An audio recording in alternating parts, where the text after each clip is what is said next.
Now, growing up, my mom would use air quotes a lot to describe things. But as a child, I didn't really understand what air quotes meant. I just wanted to be like my mom, you know? So I would use air quotes generously, and I just came off as this like super creepy child. Yeah, like we'd be back in the first day of school and the teacher would be like, "Oh honey, what do your parents do?" And I'd be like, "Oh, my parents are gynecologists."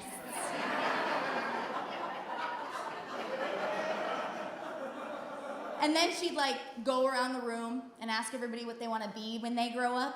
She'd go over to the first girl and she'd be like, "What do you want to be when you grow up, little Sally?" And she'd be like, "I want to be a vet." She'd be like, "Great, little Sally."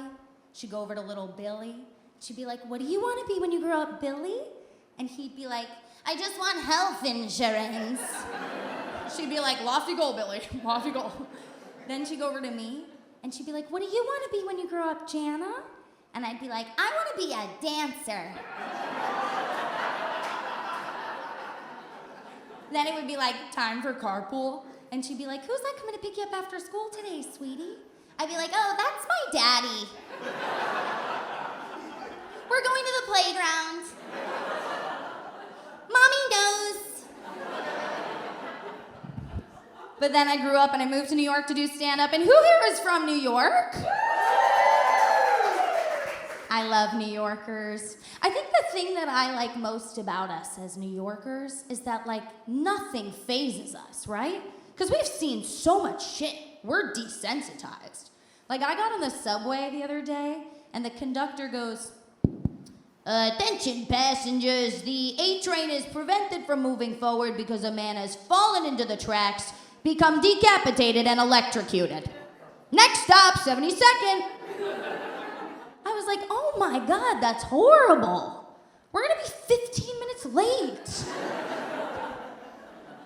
When I was on the subway, there was a man who was sitting across from me and he was looking at me while he was masturbating. Yeah, right? And ladies, that makes us feel so unsafe and objectified. And then I looked at him and I realized he wasn't looking at me. He was looking at the hotter girl behind me. And then I was like, ugh, what does he see in her? Therapy? Who here is in therapy? Okay, that's not enough people. I'm in therapy now, and I have ADHD. I was recently diagnosed from TikTok. And I have a confusing cocktail of mental health issues. I have anxiety, ADHD, and PTSD. So in my head, my anxiety is always like, something bad is gonna happen. And my PTSD is always like, "Oh, bitch, it already did."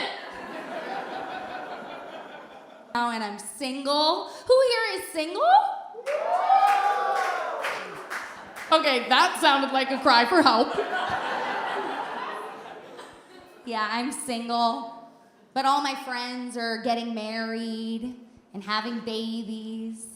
No, I just hate it when they go on Facebook and they'll post like that like black and white picture of a tiny blob that looks like evidence from Law and Order SVU. And they're like, "Big news, we're having a baby." I'm like, "We get it, Courtney. You fucked your husband." Or like, has this ever happened to you guys? I like this side. I'm gonna go over here. Has this ever happened to you guys? You'll be like catching up with friends and you'll be like, "Hey, what's new? What's going on with you?" And then they'll get that weird look of pride and they'll be like, "Big news. We're trying." And you're like, "You're not only telling me that you're raw dogging it, you're telling me it's not working." Like, could you imagine if I, as a single woman, announced every time I was just trying to do something? Like, "Hey, Facebook, big news, I'm trying tax evasion." Or like, hey, LinkedIn, big news, I'm trying. Anal.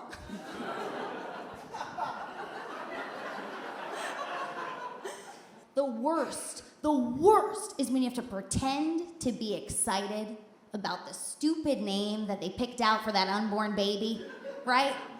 And there's always like that one hipster friend who lives in Bushwick who's like, yeah, we're naming her Jenny, short for gentrification. And the worst is the gender reveal parties, right? They're getting kind of out of hand, right? Like, could you imagine being the kid, grown up, whose gender reveal party caused the wildfires in California? And then 16 years later, that kid's gonna be like, yeah, mom and dad, that was dumb.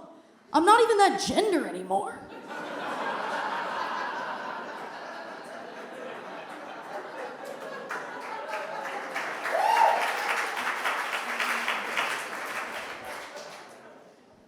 Speaking of gender, I recently hooked up with someone for the first time. Thank you. That wasn't the end of that sentence. I recently had my first time.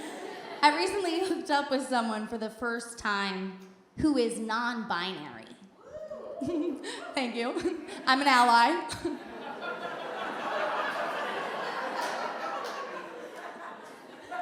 Recently hooked up with someone for the first time who's non-binary, and they use the pronouns they, them, which is totally cool with me. It's totally cool.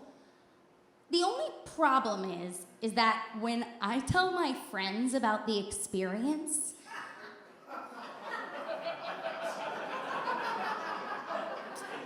I just sound like the slut.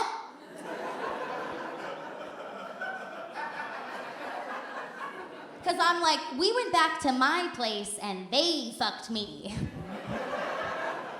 Or like, we got in my shower and I blew them. Like, I respect their pronouns. It just sounds like I don't respect myself. I have a confession. I can't watch porn, not because I'm a good feminist, but because I'm a good actress. And I just feel like the acting in porn is so bad, which got me thinking, like, what would it be like to be an acting coach to the porn stars? I feel like she'd be like this. Okay, cast of Go Down on Gandalf. I'm not feeling the magic. I need more authenticity in your portrayal of Dildo Baggins. And then somebody would be like, can we get some notes? Can we get some notes? And she'd be like, okay, cast of Harry Potter and the Sorcerer's Boner. What is your character's motivation when Dumbledore says to Snape, come on, slither in? And then somebody would be like, hang on, she said cut. She said, hang on, she said cut. What? And she'd be like, okay. Cast of O.J. Pimpson, the porno / musical.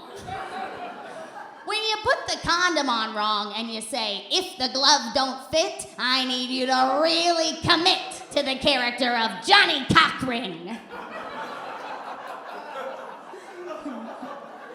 Sometimes I do that bit and I think, well, I could have gone to med school. But I love stand-up. But recently I've been getting this kind of weird intro at stand-up shows where sometimes the host will go, and now for your next female comedian, Jana Bernard, which is so weird to me.